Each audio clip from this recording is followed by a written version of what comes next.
Guess what today is? It's drywall day. I am super excited. It has taken months to get to this point, but today we are going to be putting drywall. I say we, but I'm going to be doing the filming. I've got a crew of 4 people in my driveway who are coming in to do it, and it's going to look professional. This is my 16 by 26 she shed, and I am so freaking excited. Let's jump into this right now. You're going to get to see everything from start to finish. Let's do it. So let's go back a little bit further because some people watching this could be new. And some of you've been following from the very beginning, from the concrete pad installation to the building of the shed. This was something that was prefabricated, 16 by 26, and all the interior stuff needed to be done. So I decided to do the interior electrical myself with the help of a master electrician. You can see that video up there in the corner. And I did the insulation myself as well, which took, oh my gosh, so much time. And the plastic, I never want to touch another vapor barrier again. I'll just tell you, it was a lot of work. But once I got that done, it was ready to go. And you can see in the insulation video why I went with the vapor barrier and the rock wool. But the next thing was the drywall. And I didn't want to tackle this because I knew that it would take me weeks to do, whereas hiring a crew, it would literally take them days. So, with DIY, it's a matter of, do you want to spend time and save money, or do you want to spend money and save time? And I decided I would much rather spend the money and save the time. This project was already weeks and weeks and weeks and weeks behind schedule. So I decided this was the best way for me to get it done and move on to the next part, which was the painting and all that stuff, much faster. So the delivery guys showed up, and I was a little shocked that there weren't more pieces of drywall. I guess I expected a huge stack, but they came with 30 sheets of 4 by 12. And I honestly don't think the drywallers even used all of them. I mean, of course, there's always extra that you order for any job. So they probably used 26 maybe. And if you're doing this project yourself, use the calculators on Home Depot and Lowe's website when you're doing the ordering for your drywall, and that'll tell you how many sheets that you need. And always add a little bit of extra because you never know if you need 10% more. So it's always a good idea to order extra. So the guys were getting ready to put up the drywall, and I looked over and I'm like, in my mind, I'm thinking, wow, he's starting from the bottom. Now with drywall, it's typically started at the top on the ceiling, and then the walls are done second. So ceilings first, walls second. And I didn't question them on this because I figured, well, they're the professionals. There's probably a good reason why they're starting on the floor or the walls and working their way up. And I did ask the company afterwards, why did they do it this way? And the reason why, they said, well, it's okay because these are sloped, slanted ceilings that you have, so you can do it this way. But I will tell you, if you have a shed or any other room that you're doing and you've got a flat ceiling, definitely always start with the ceiling first and then do the walls. But these guys are professionals. I trusted whatever they were doing, and it turned out great, and you'll see at the end. You'll notice that there are some little pieces underneath the drywall. So if you're installing drywall, make sure that you're not putting it directly on the floor. And this is a spacer so that, let's say in the future you've got some sort of water you spill on the floor. You don't want the water to compromise your drywall. So there's always a gap that's left on the bottom. Now this tool that he's using to cut out the windows, this is called a Rotozip. And it's so important to have these because not only can you cut out the windows, the skylights, it's also good for the lights and for the receptacles as well. And you'll see that as I have a ton of receptacles in this shed, and all of them had to be cut out. And I was hoping that, I had not missed any when I was putting up the vapor barrier. So let's talk about a couple of tools and materials used. This is 1/2-inch drywall, which is pretty standard. Drywall knives are great to have when doing drywall. You'll also need a utility knife to cut it, as well as something called a drywall rasp. And this is to smooth out any of those edges that you cut. But in the blog post, there will be all the links and all the step-by-steps. Unfortunately, I don't have it written at the time this is published. But later you can look down below in the description for the blog post that has all the tools and materials and step-by-step instructions.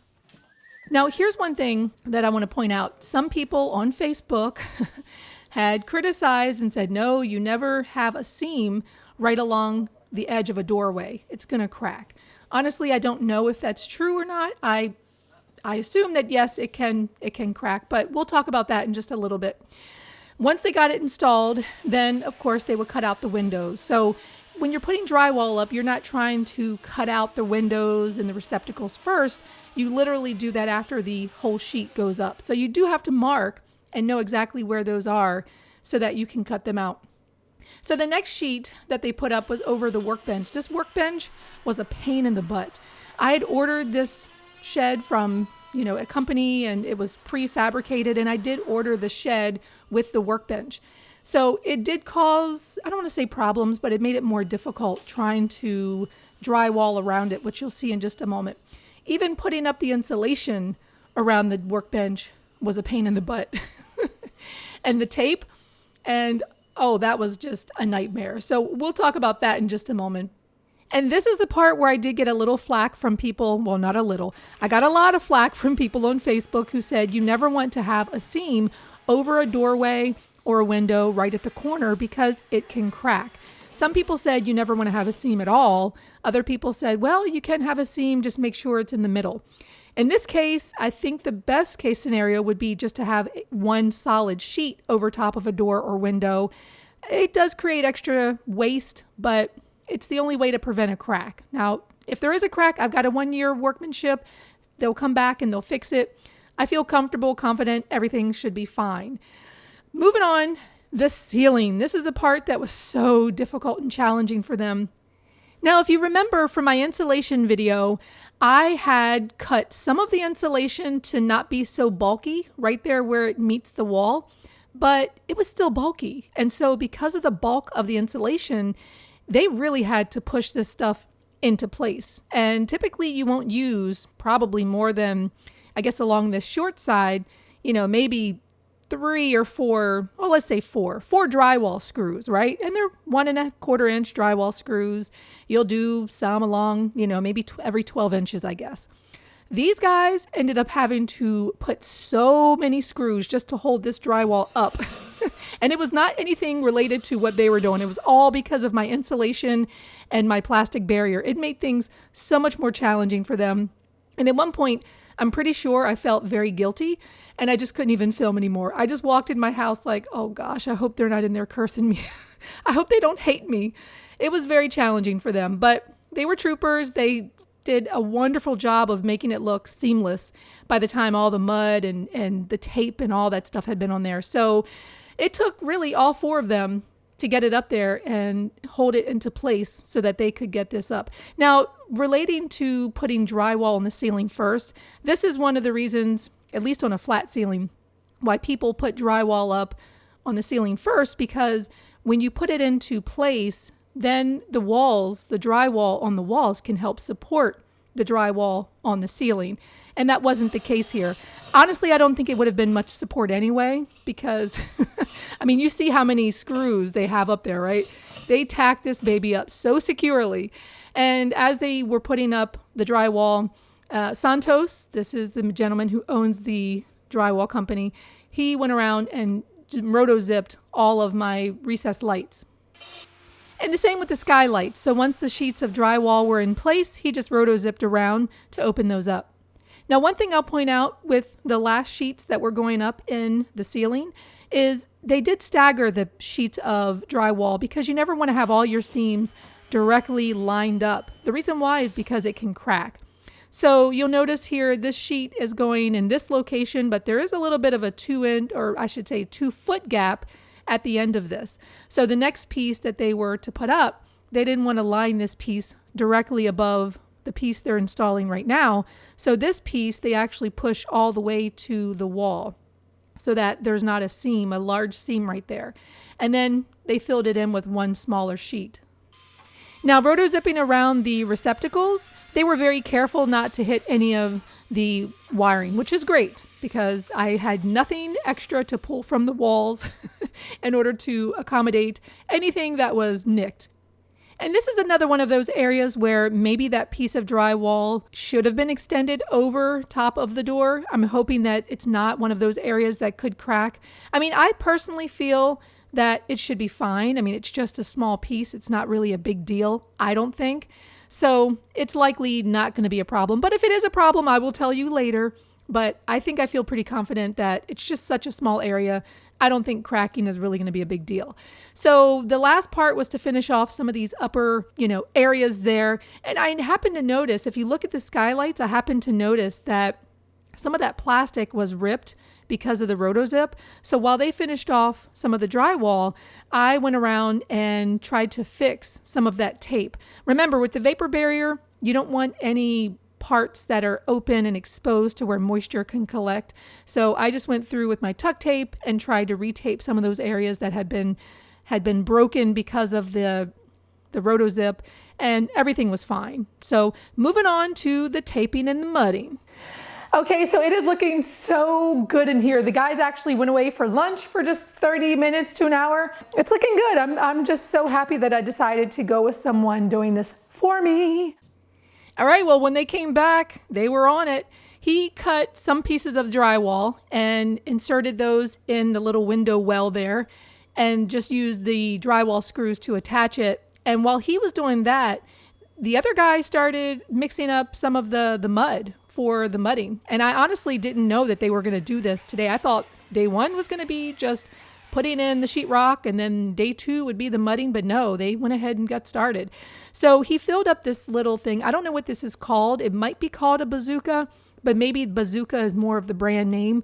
But it's literally something that fills with the mud that he mixed, and then it has the tape inside as well. So he went around and applied it to all the joints, and then this guy came right behind him after a couple of minutes and started smoothing things out. And this is where I was really impressed with the idea of having somebody do this for me, because when you see how many steps are involved, you really understand that if you have a crew of people, it's going to take so much less time. And if this is what they know how to do and they're professionals, it's going to take them a lot less time than what it would take you. But you see here that this guy is just smoothing things out. He's not working the tape too much, but he's just removing the excess and letting that dry. And because he's using a quick set, they were literally able to do 2 coats in one day. So this is the initial coat done with just a 6-inch knife. And then the second coat was done with, I believe this might be a 10-inch. Don't quote me on that. It could even be an 8-inch.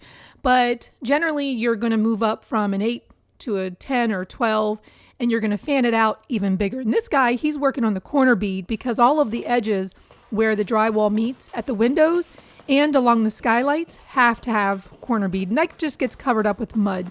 And someone on Facebook criticized, well, why do you need 4 people to do such a small job? Well, this is 416 square feet. I mean, it's not a small space. And everybody was working efficiently. And I think they did an amazing job. So as one guy was finishing up the corner bead, the other guy just came in with the mud and just knocked it out and did a great job of smoothing things over. Corner bead has sort of like a little pinched raised edge. And so that mud fits nicely in there and finishes off those windows so smoothly. I mean, it just looked fabulous. And so when you've got everybody working together as a team, it doesn't take a long time to finish off all these extra spaces. Next up, the skylights. And this is how I framed and drywalled around the skylights. When I bought the prefabricated shed, there was no framing around the skylights. So I added some 2x4s, and these allowed me to add insulation and for the drywallers to add the drywall. So I did 2 here at the bottom that were pointing angled towards the floor, and the 3 here, those are coming down at 90-degree angles from the roof. So with that framing, that would allow the maximum light, and I just added some pieces of insulation around there to make sure that heat or air conditioning is not going to escape. I mean, it's a hole in the roof. There's only so much I'm going to be able to do to keep it completely insulated, but it is what it is. But this is what I did. And this is how we got to this part where he put a large section of drywall up there and then just used a utility knife to cut around it. And I guess this is easier because, if you're trying to measure exactly, it's kind of difficult to do. So he put a big piece up there, and I noticed that this was really about just piecemealing it together. Because remember, you're going to have mud, you're going to have tape. All of that is going to allow you to make this look nice. So whatever you need to do to piecemeal it together is what you need to do. But here's a closer look. So you'll notice that I've got a slant coming down, and this was going to be the most difficult part. How were we going to put drywall around this? So you'll see here, everything in blue is where he put a piece of drywall, and then he cut a smaller triangle of drywall, and that is what framed out the entire skylight. The part that was slanted there, you couldn't put any drywall screws in the top part of the drywall because it's sitting above the roof. So if you put screws there, it's literally going to be exposed to the weather. So what they did here was they actually put a piece of drywall, they made a slit in the drywall, but they didn't cut it all the way through, and they just bended it into place. Now, they could have used some liquid nails or something to attach that top part. We didn't have any at the time, so literally doing it like this was perfectly fine. So whatever you need to do to piecemeal that drywall around the skylight and then just do a really good taping and mudding job, I think is going to be sufficient. So day 1, they finished up. Day 2, they came back to drywall the last part, which was around this workbench.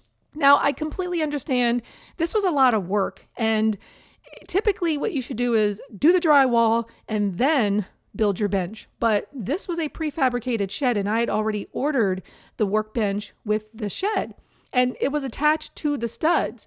So there was no way to like take it all down and drywall and then put it all back up. So it really did make it harder for them.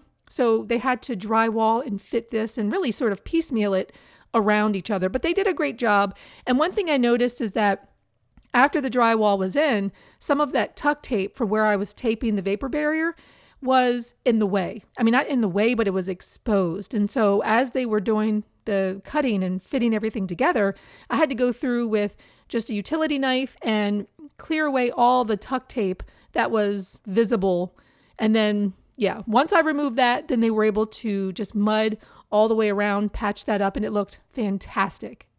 So really day 2 was about just doing a final coat of mud and just finishing the workbench. And it looked fantastic when they were done, but I had to wait until everything dried so that they could come back in a few days and do the final sanding. And the sanding is a messy, messy job. So if you are doing this yourself, definitely wear a mask. And also, if you can, get your hands on a Festool Planex drywall sander, maybe borrow someone's, because it will help to keep that dust down. I didn't stay inside for most of the time. I just waited outside and watched the dust float up into the air. They did use the sander, but they also used some hand sanders to get into the areas where they couldn't reach with the sander. And when they were done, they cleaned up. They tried to remove some of the dust from the floor. But I would recommend that if you are having your shed drywalled, make sure that you put something down on the floor if it's a floor that you want to protect. I'm going to be putting some vinyl plank flooring down, so all of this will be covered. They did try to remove as much of the dust as possible with this absorbent material, but the floor was still pretty icky when they were done. So definitely cover it up with plastic if you're going to be using that floor. Or, put some plastic or some drop cloths or something. I didn't even think to do that. Anyway, this is what the shed looked like when I first bought it before anything was installed. And now it looks fantastic. So you're going to have to come back because I still have painting and flooring and all that stuff to do. And a big thanks to Santos Drywall Company. I think they were amazing for allowing me to film, record them. I appreciated it. So if you're in the Washington, D.C., Virginia area and you're looking for someone to finish your drywall for you, they are the crew to call because they did a great job. Now, total cost spent, it was $3,800, but when you think about how much time I saved, this really moved the project forward in a way that would not have been possible if I'd done it myself. And by the way, what do you think about those socks and Birkenstocks? Pretty cool, huh? You got to come back for more because we are going to continue working on this shed, and I will see you next video.